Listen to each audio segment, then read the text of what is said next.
Hello and welcome to another Win Daily Sports Show. My name is Michael Rasile. I have the amazing, the wonderful, the incredible Katrina Ghazarian here with me today. We're going to be talking about her career, her non-existent basketball career, but we'll get there. We'll get there. Katrina is the CEO of Game Day HR. She's a podcast host. HR Sucks. Make sure to look that up on all the fun places you love to listen. She also has a live LinkedIn show, The Playbook Live, and she is a future owner of an NBA franchise. Katrina, how you doing today? I'm doing well. I love the sound of that, by the way. Right? It just sounds so like determined, like it's discerned.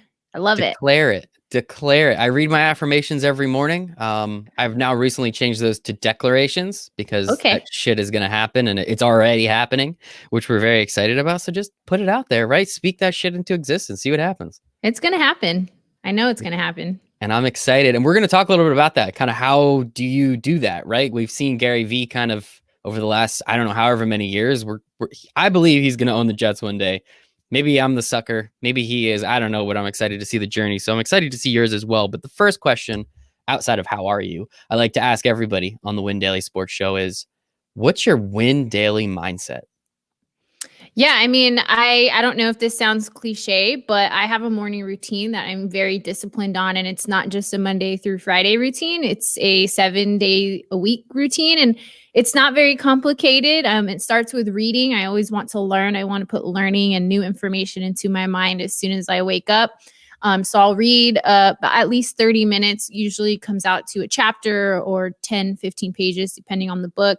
I then plan out my day. And so I put, some hard tasks on my list and make sure that those tasks are translated from my planner to my task list that I use digitally online. I then journal and kind of do a brain dump.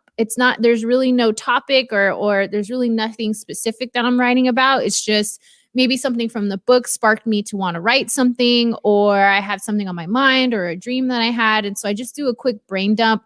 I then do some stretches, I meditate, and then I work out for at least 30 minutes after that. And that is my whole morning routine. I wake up about 5:30 in the morning, and I'm usually prepared, for any meetings by 9:30.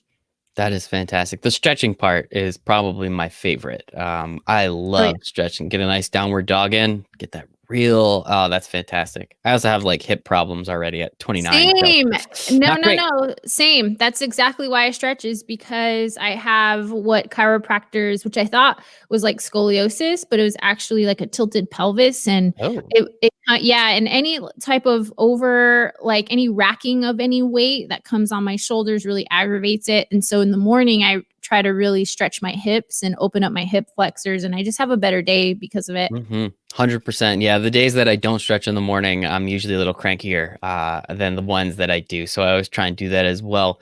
I do love that though. Morning routines are very important, I think. And as you said, it's not 5 days a week, it's 7 days a week, because Saturday and Sunday are days too, right? You want to be good. You want to be going. Do you still wake up at 5:30 on Saturdays and Sundays? It's probably, I think my body just wakes up at this point. No matter what time I go to bed, it's just up. So I'll have a nap later, obviously, if I went to bed extremely late. But for the most part, yeah, 6, maybe 6 the latest. It also, I know most people don't talk about this in their morning routine, but like I have to poop. So I have to get out of bed. Gotta do your thing. I respect the hell out of that. Yeah, that's true. I usually let the coffee do that for me, but I respect that. Yeah, you got to do what you got to do, girl. We're all humans. It's really not that crazy. You're sitting there laying in bed. You're not going to fall back asleep until you get up and get it done. Exactly. That's 100% true. I love it. We're off to a grand old start here, Katrina. I'm having a blast. To a shitty start. Oh.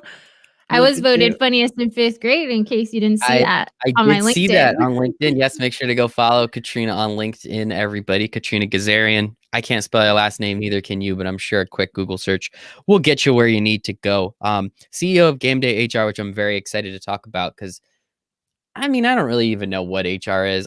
Do you even know what HR is? Don't answer that question. We'll get there. But I do want to start at the beginning of the story. Let's go back in time. Let's hop into our time machine a little bit, go back to the past. All Ooh, right, oh, cool. I'm We're there. passing some things. Oh, No, it's cool. okay. They had to happen. They got you where you are today. You're grateful for them, and I know that. So I heard you're pretty bad at basketball, but you really, really love it. I was Um, what's it like kind of accepting that fate? Like, what is it like to, what was the day? Tell me the day, tell me the time, what you remember of just being like, damn, I'm not very good at this. I don't think this is for me anymore. Yeah, I mean, I always loved basketball, but I wasn't, raised in an environment that really wanted to Mhm, encourage that talent. And so I was good enough to make the team, obviously, in high school, but I didn't really get a lot of playing time. I mm, went to a high school where I was considered one of the taller kids at like 5'6". And so I was playing like a power forward or a center against, other girls at other schools who were head and shoulders taller than mhm, me. And so I was just bad. And I didn't have the agility to be a guard or a point guard. And so I sat the bench a lot and I always felt like I wanted to contribute in some way. And so even though I was on the bench, I paid attention to the entire game. I always tried to guess what the coach was going to do. Are they, was he going to call a timeout? Where was the breakdown in the defense? Where was the breakdown in the offense? And so I really tried to learn the cerebral part, or the IQ part of basketball. So I couldn't physically do a lot of the things that you're supposed to do. But from an IQ standpoint, I understood what needed to happen and where everybody was supposed to be. And so at some point, I believe it was like my junior year, I started working. I realized I'm not going to get a basketball scholarship of any kind. Might as well make some money. So I really dedicated. I was working full time by the time I was in a senior. So I would go to school. I had enough credits to only take 4 classes my senior year, and then I would work from 4 p.m. to midnight. So I wow. was working about 40 hours when I was 17 and turning 18. And a couple years after that, my coach, who was my high school coach, approached me and asked if I wanted to help him coach a high school team at another school. And so I finally got to activate that part of basketball that I've always wanted to activate. And I went all in. It's a smaller private school. It's an all girls school. They barely had enough girls trying out for there basically was no cuts. There were no Mhm, cuts happening whatsoever. My first season. And so I kept all 12, I think it was for that year. And I had a great time. There was some learning curves. Obviously, like you can't say shit or fuck at private school mm, because they're paying all this money for you yeah. not to cuss. I would say things like, "Oh, you're out of shape," and they would kind of interpret it as me calling them fat. And so I had to navigate through those communication strategies. Also, you're not allowed to practice during finals week. Because they really want them to focus Mhm, on their academics. And so just a completely different environment than what I was used to in a public school, and a non-affluent public school. mm, And so, but I went in, I figured out like how to get to them. How do I get these girls to care? How do I get them to want to get better every single day? How can I, be kind of authoritative when I need to, but also let them see the human kind of fun side of me as well. I guess you could say achieve the liked and respected mhm, mhm, philosophy, right? So then, we had a great season. I think we were third that first season out of 6 teams in the league, or 7 teams.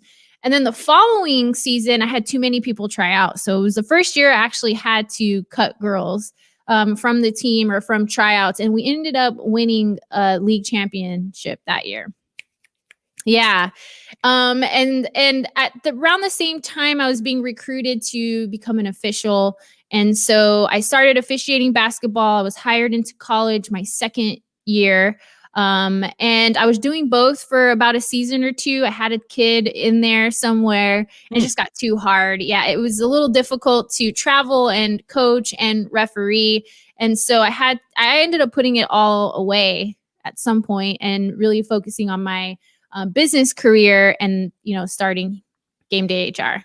Damn. I like how you kind of just slipped that into kind of had a kid somewhere, whatever. Somewhere Not in that there, big a right? It deal. Not happens that big sometimes. a deal. But yeah, it just happens to people. That's just kind of how kids do. They just pop up every once in a while. And so, I mean, thank you for the story. I always love a good story and understanding kind of where someone comes from and how they get to where they get to. Because again, it's understanding what you learned from all those stops along the way on how to build HR, game day HR, right? And what it is. But as you said, you were refereeing, you were coaching, you were doing a lot of stuff.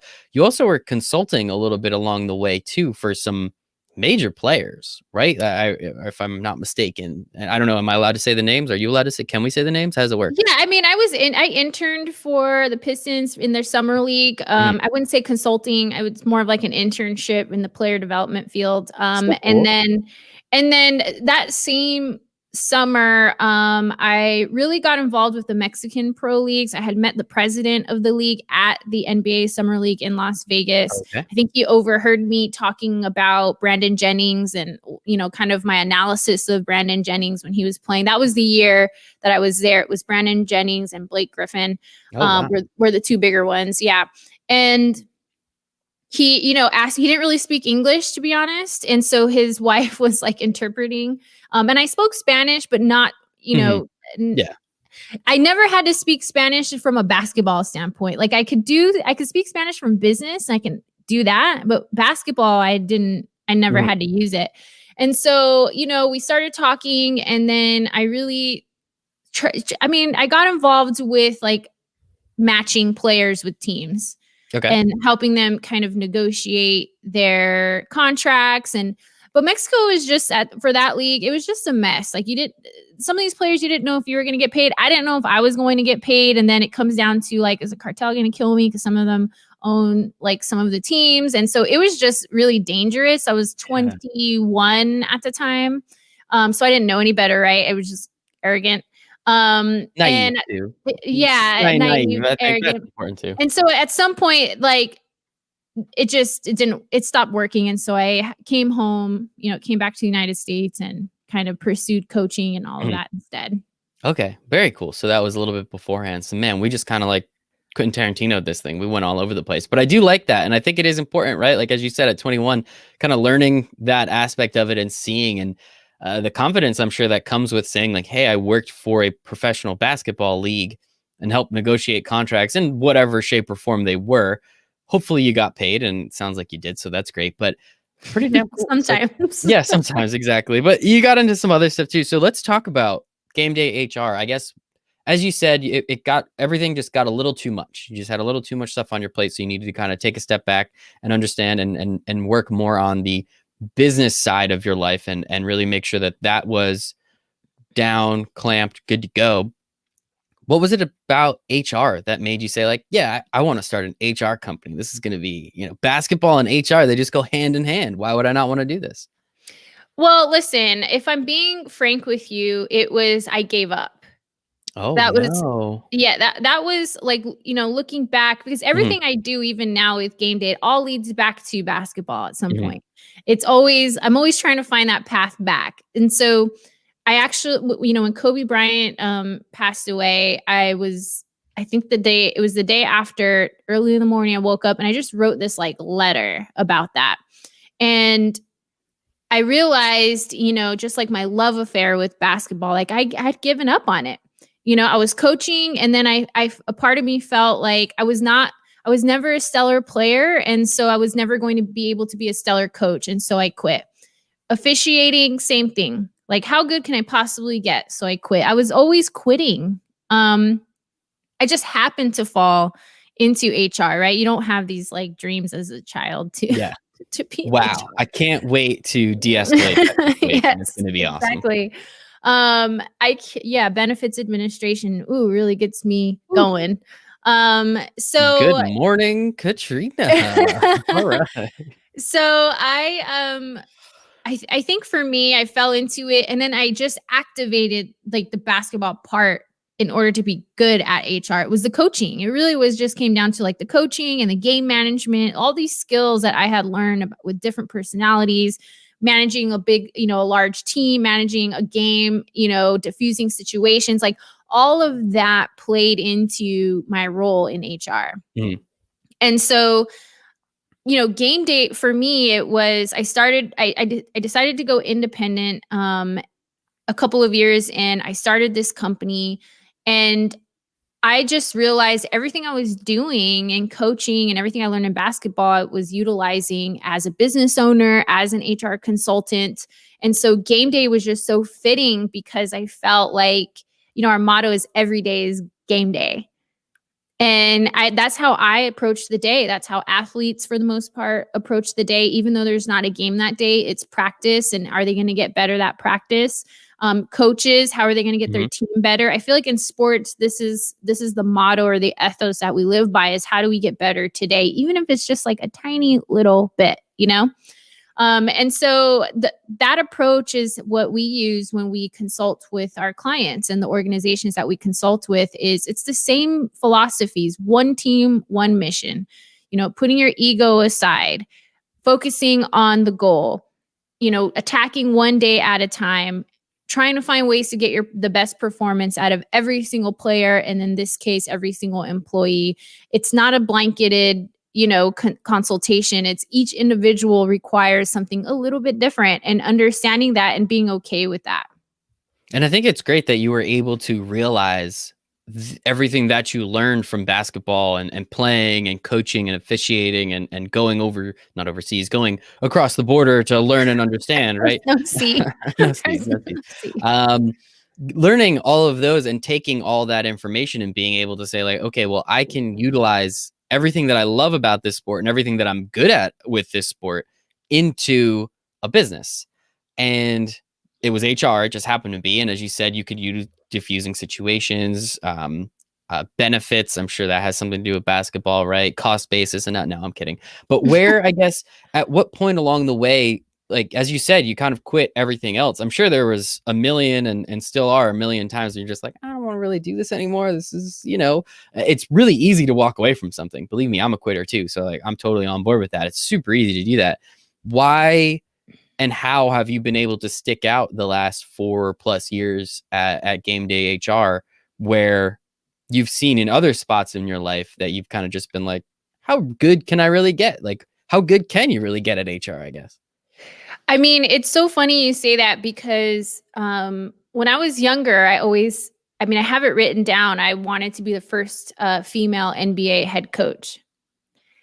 And I started seeing, a few years ago, it was Becky Hammond. Yeah. Mm-hmm. And I saw like what she was doing and what she was accomplishing. I'm just like, that could have been me had I not given up. That could have totally been me. And God bless her. And I'm so proud of her and everything that she's doing and everything she's accomplished. But I realized that my problem was just my own belief in myself. I think when you get stuck in like certain mindsets, right, you're not really looking at a lot of factual information, right? This like your mind is like this little tiny asshole inside your head that is like telling you terrible things. And that if it were like another person, you totally beat them up. Mm-hmm. And you would not be friends with them. And so for me, when I started Game Day HR, it was not letting that happen to me again. Not only was it Becky Hammond, but it was also a friend of mine, Christina Sparza. She referees in the G League now. Her and I came into refereeing the same year. And even though I had a kid, and obviously there are complications or challenges that come with being a parent and trying to go to camps every summer and doing all the traveling all the time, seeing her success, it just made me realize I'm just giving up. That's the reason why I'm not making it is because I'm just giving up. That's the only thing. And so with Game Day, I wasn't going to do it again. I changed my perception of myself. I changed my, limiting beliefs.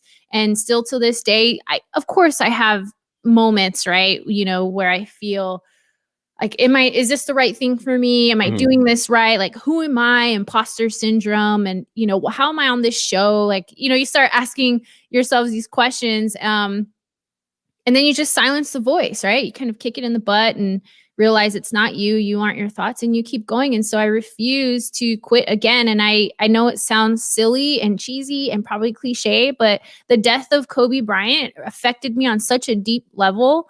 He was my favorite player when he was drafted. It was about the time I really started to understand basketball. I was 10, I think, around the time. And, I loved Brandy, and he like dated her for like a short period of time. Okay. And And Deep so cut. There we go. yeah, I just, he was just always so relevant. He's my favorite player. I've had, when I'm running on the treadmill, I used to have like dreams of having a business with him or a partnership. And so him passing it woke me up and it made me realize life is short. And I'm sure there are many times that he felt like, who is he and how is he, doing all of these things? And why is he considered one of the best players to ever play? And I just didn't want to do that. I wanted to be like Black Mamba, and keep pushing through, even if I have like an Achilles injury or even if, I have a broken finger. I just, if he could do it, I feel like anybody can do it.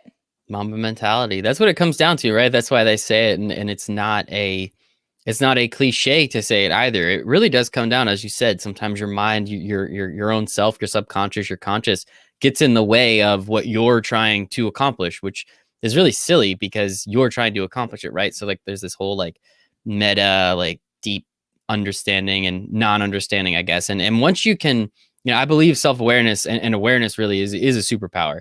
And it's one of those superpowers that you can actually practice and get better at. You usually don't get that. You can fly, right? But if you can get awareness and self-awareness and understand who you are and really what you're trying to do, being able to catch yourself in those negative thoughts and saying those negative things, if you can catch yourself, and I've practiced this and I've gotten better at it and still getting better at it, you can catch yourself saying those negative things, you can stop, okay, say that's not true, and then say something positive and then move on those train tracks, right? And rather than continuing to go down that awful path of I'm not good enough, I'll never be able to do this, why me, like I'm not deserving.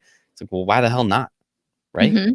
Absolutely. And I think there's always a project, right, that you're working on to try to overcome that. And one of my, things right now that I'm trying to overcome is personal branding. You need Whoa, are you on this show right now? Help with your own. No way. All right, keep going. Never mind. I'm just using you. I don't want to pull the curtain. Like we're good. We're good. Yeah. And, David Meltzer, we both know him. He's telling me like, you need a personal brand, you need to grow your social media. And I'm just like, why, nobody cares what I'm doing. Nobody, wants to know about me, nobody, like, who cares? And that's my mind, right? In my head, when you look at the facts, it's people actually do take my advice, right? People actually do laugh at the things that I say. People do find some of the things entertaining. Like those are the facts. But in my head, I'm just feel like, why? Why me? Why does anybody care? But even if one person cares, that matters, And at the end of the day, I love sharing. That's what consulting is, right? Yeah. You're sharing strategies, you're sharing knowledge, you're helping organizations or people or whatever kind of consulting you do. And so I'm overcoming that at this point. One of my New Year's resolutions is to share more on social media without like compromising my safety or anything like that. I don't know. You never know. No, like, I mean, it's find just out where you live. Oh, well, that I was there's that aspect of it, but there's also like it's the I guess we'll say the privilege that I have, and not to sound like an ass at all, but like I've never felt uncomfortable walking down the street because I'm a guy, right? Like that's just kind of I realize I kind of have to stop and take accountability and understand other people's points of view, because the internet's a terrible place. And if you're a woman, it's a worse place. And let's throw on top a woman trying to talk about sports. Like, wow, have some fun with that, Katrina. So I'll do everything I can, but I cannot protect you from anybody out there because they're awful people. They're going to come for you no matter what, but you got to do it. I'll take that New Year's resolution with you. How's that sound? We'll both just share more on social media. Yeah, you have to, share your breakfast every morning. I don't eat breakfast. I do have omelets around like 11 in the morning though. That's breakfast, your first meal. I consider it. Well, then I never have dinner. Whoa. We need to figure this out. This is like a conundrum. I don't think we should figure it out now. Bad radio. We should ask the audience. Ask the audience. If you have an omelet at 11 a.m., is it still breakfast? No. There, I answered it for you. I feel like you just want to be a part of the No Breakfast Club, Michael. No, I just don't. I don't know. Breakfast is, I'm not that hungry. I drink my coffee, I drink my water, and then I drink more water, and then around like 10:30 I'm hungry, so then 11 I eat. I don't know. I don't think it's that crazy. It's not. Don't judge me, Katrina. I Judge don't me. judge. I do Seems judge. like you seem a little judgy. I'm very judgmental, Seems a actually. little judgy. So with game day HR, how were you able to, over, I think you've been doing this 4+ years now, the growth Mhm. of your company? How were you able to go out and find the right clients? It's called game day HR, right? Which sounds pretty sports centric, but you're not like totally just dealing with sports companies, right? You Oh, no. pretty much can Mm-mm. consult with anybody. Yeah, I mean, so when I first went independent, I had a full book of business already. I had pitched my services to my employer at the time, and they signed on, which proves that, That's pretty cool. yeah, I mean, I did great work when I was with them, and they didn't want to lose me. They wanted to keep me on their team, and so I had a full book of business. I had like them, and then there were some other portfolio companies that I was working with, and two of them went through some pretty big equity transactions. One of them had a huge private equity funding where I was helping recruiting, key management personnel, and then the other one went through a 40% exit. It was about $18 million for it. And so I had to ramp everything up. They had only been in business for 2.5 years. And so I Wow. had to ramp everything up and build that infrastructure and make sure that their paperwork was all in place. And honestly, it was work that I didn't really care to do. Like, the value for me is not paperwork. Yeah. However, with for me, the value was like helping them get the money that they were looking for in order to continue to grow. So that's what I was really focused on, was this like wedding day for this Mhm. organization. And so I put everything together. When I don't know if your audience, are you familiar, but when you go through an equity transaction, there's a process called the due diligence process. And what they do is the buyer or the potential investor, they send their lawyers basically, and they look at everything, not just the numbers, accounting, but they also look at employee liability, which I don't think a lot of startup organizations understand. And so what I was there for was to make sure the employee liability was little minimized or zero, because if they see, okay, the likelihood of this organization being sued is very high, they will lower the valuation or their offer Mhm. because they're worried they're Yeah. gonna have to pay out settlements. So I did that. That was like a 9 month, process. Wow. And when I came out of it, it was tremendous. It was a great feeling. All like these publications happened. And I just felt like, wow, that was like, I was a part of that. I got to be a part of that team. And I really marketed myself in that space. It was a very niche space, to be an HR consultant for specifically, high growth, Mhm. exiting or capital raising businesses. But there wasn't a lot of HR, consultants who understood business and numbers to that extent. Mhm. And so for me, I knew how to, I can read a P&L. I can read a balance sheet and interpret it. I knew cost versus budget. And I learned that from my former employer, who every time I wanted to do something, he was like, show me the numbers. I'm like, how do I just show me the numbers? Figure it out. Go get 3 quotes. And like, he was just very analytical. And that helped me as an HR Mhm. professional, because most of the time you're not really analytical, right? You push paper and you're like kind of babysitters to a certain extent. Mhm. And so he really pushed me, he challenged me to understand business from a numbers perspective. And that was the benefit of reporting to a CEO directly. And so I grew the business based off of, I'm a CEO, you're a CEO, and I understand what you're going through. I know how costly these decisions can be. And so it wasn't necessarily an HR person talking to them, but it was a fellow entrepreneur, a fellow business owner. And I think that really helped us grow. That is pretty darn cool, and it clearly worked. You're still in business. Number one rule of business, what is it? Stay Stay in in business. business. Yay! Both of the same gospel. And I think that part is really important, and especially in times of, I guess we could call it a global pandemic. No, that's a joke I'll leave aside. But that in times of global pandemics, like things get a little crazy, they get a little wacky. So kudos, congratulations to you for not only staying in business but continuing to thrive there, and realizing that there's other things that you can do to thrive even more, right? Again, our good friend David Meltzer, he's been on this show. He's on our SiriusXM fantasy sports radio show that we do every Saturday at 11 p.m. to 1 a.m. There's a segment with David Meltzer talking about Coach's Corner. What is he doing? How is he doing it? Being a former CEO of Lee Steinberg, clearly the guy has connections and knows what he's doing. So it is a lot of fun. So he's a big part of it over here. Jason and I are very big good friends with him and have been for a while. And utilizing that mindset and what he teaches, I think is very important because it's made me more successful, Jason more successful, clearly you more successful, and being able to do that. So if he says, hey, put yourself on social media a little bit more, it's probably a good reason to do it. Share your content, share your life, share your story a little bit more because people can resonate with it. It's one at a time, but eventually it turns into that exponential scale where it gets bigger and bigger and bigger. And clearly one thing that you're doing, you're putting yourself out over here, which is awesome. And we appreciate that. Excited to talk more NBA with you moving forward throughout the season. But I do want to talk about your podcast and your live show. HR Sucks. True. So I like the name. Says it all.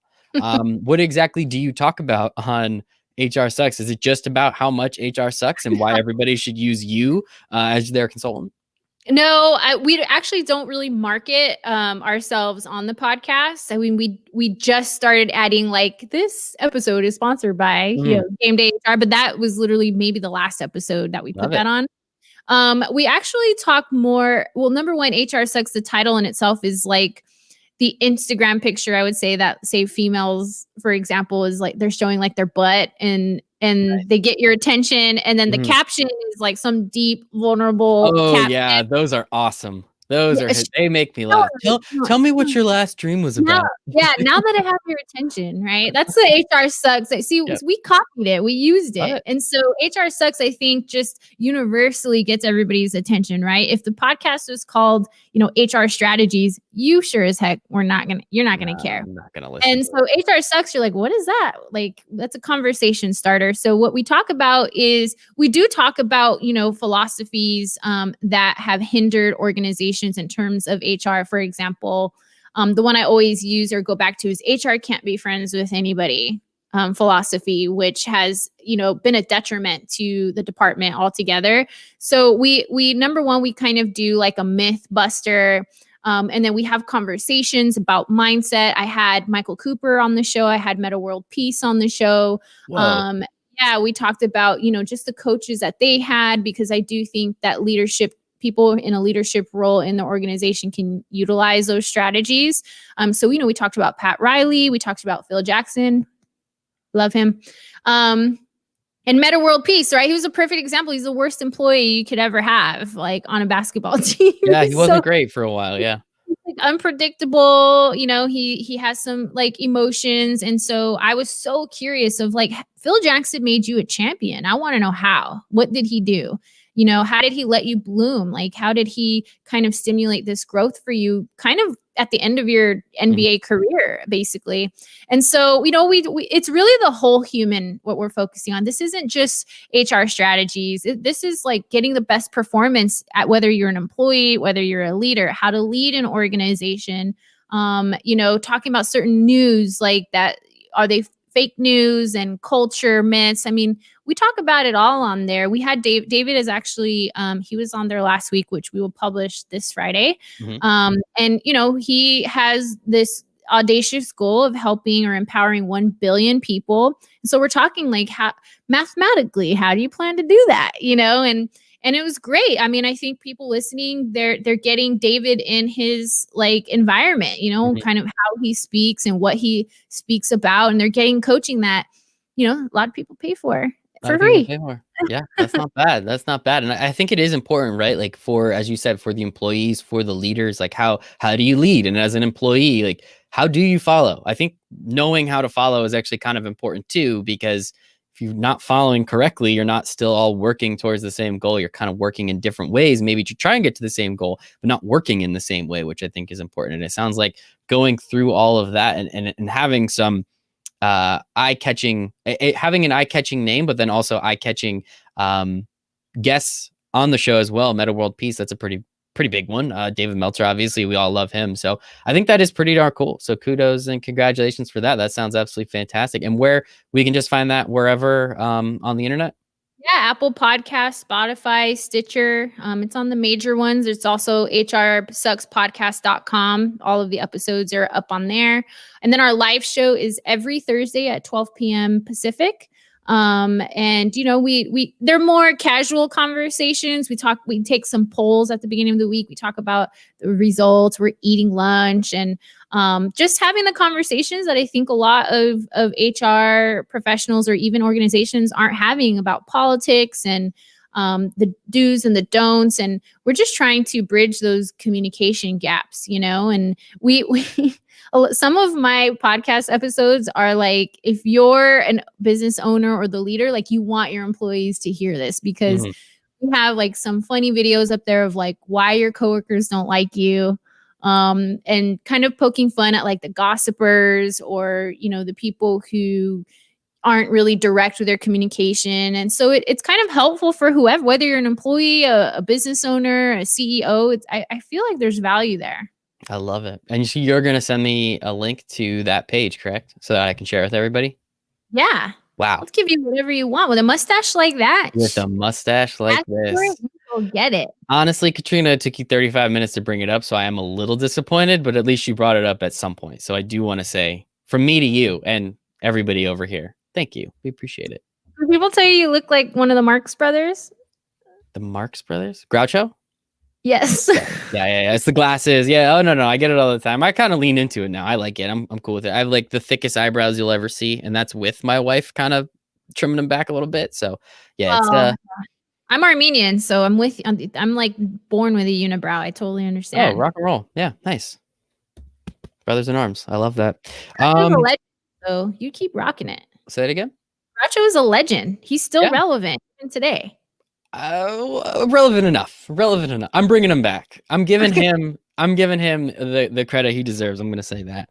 So you're doing a lot with the podcast, doing a lot with the live show. It sounds like a lot of fun. I now know where and how to tune in, and so does everybody else. And the notes, check those on YouTube or in the podcast, so you'll be able to see that. That's fantastic. But last thing I want to talk about. So also the social media, we're going to get all your links and everything. So that way, people can pay attention a little bit more what you're doing. I think that would be great. Also, it's super easy if you don't just take clips of all the videos and put that up on social media. So it's like kind of a cop out, but it still helps. It still does stuff. Whatever makes David happy, like if I don't have 100,000 followers, I think he's going to drop me. So. Oh no, but help me out. He doesn't put time frames on anything. So I like how you say that, and I know him a little bit better. I know him enough, and so I know that there's no time limit on that. So don't pull the curtain on me, okay? Just let it be. Okay, let it be. This is my sales strategy. All right, I love it. Let's get Katrina to 100,000 followers. I don't know which 800 right now. 800. We're well on our way, and I think that's the important part. So we'll get there. We will get there, but.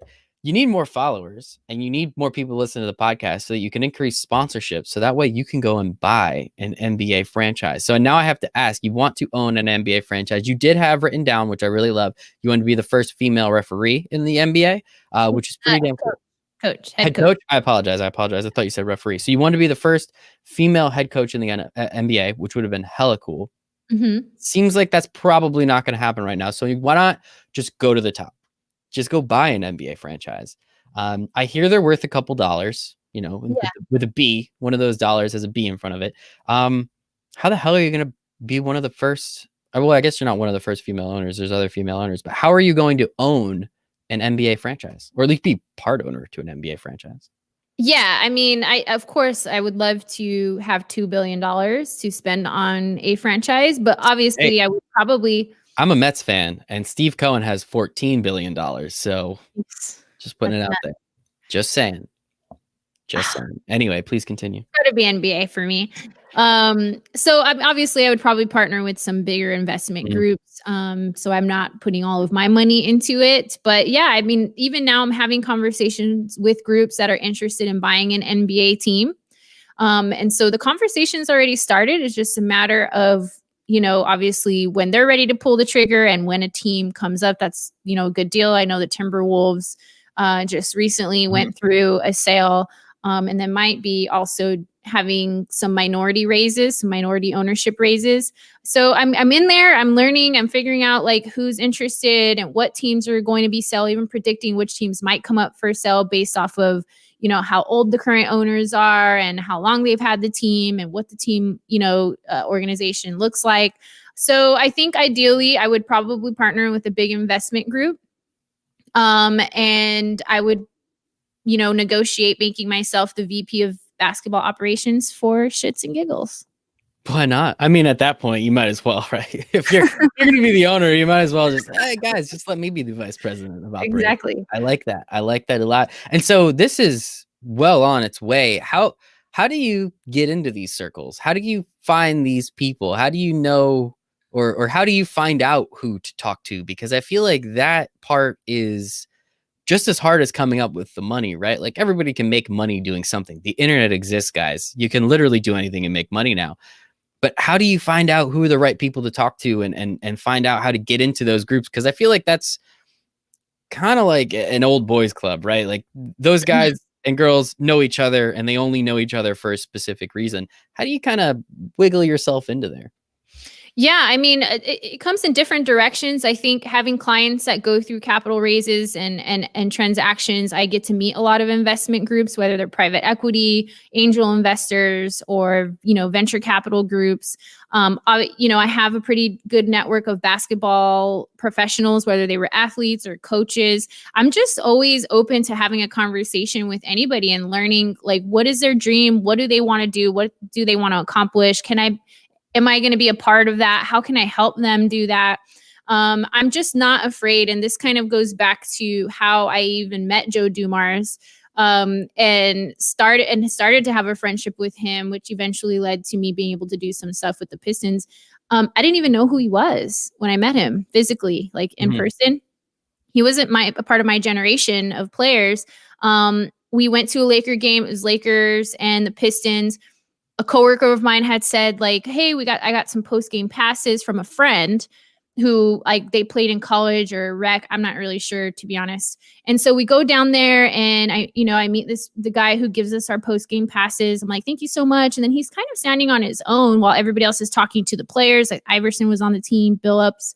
I think Lamar Odom was coming out from the Lakers. So they're all busy talking to the players. I was fine, I said hi or whatever. And I'm not really into autographs or things like that. And so I'm like, how sad, this guy like gave us these passes and nobody's like talking to him. And so I go up to him and I'm like, hey, so like, what do you do? he's like, oh, I'm in, operations. I'm like, great, no clue what that is. Sure. I was thinking like logistics, he gets like the buses all in order or whatever. And so I'm like talking to him and he's like, what do you do? And I'm telling him I was working at a bank at the time. And he was like, what do you want to achieve? And this is where I learned to have this conversation with other people. And I was like, I would love to have my own community center one day. At the time, I hadn't realized I wanted to buy an NBA team. But I wanted to have my own community center, like a YMCA or Boys and Girls Club, but something that I got to run. And so he was like, oh, I have, I'm a part of 2 of them in Detroit. I was like, that's cool. And so he gave me his card and I saw his name, but still didn't really know like who he was in terms of historical. And he took my phone number, and that was like, I was walking away and one of the guys was like, did you just give him your phone number? And I'm like, yeah, he was a really nice guy, And I think it was Thanksgiving. So this was probably early of the season, around Thanksgiving. I don't know if you remember the phones, like before, to send a group message, it would send it to everybody in your contacts list. Those were awesome. Okay. So I did like a happy Thanksgiving one. And he replied. You sent Joe Dumars a happy Thanksgiving. Yeah. Thanksgiving text message. And he replied and he was like, what are you and your family up to? And I was like, man, this guy's really nice, And so I was telling my dad, and he was like, who are you texting? I was like, oh, I met him at the Laker game, Joe Dumars. He was like, what? Oh my God. And I was like, yeah, do you know him? And he was like, what do you mean, do I know him?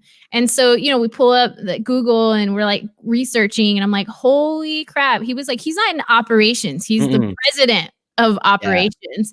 And so it just completely changed my whole perception. But I mean, to a certain extent, at some point, it was like, he's just a nice man who loves basketball. Like that's really just what I saw him as.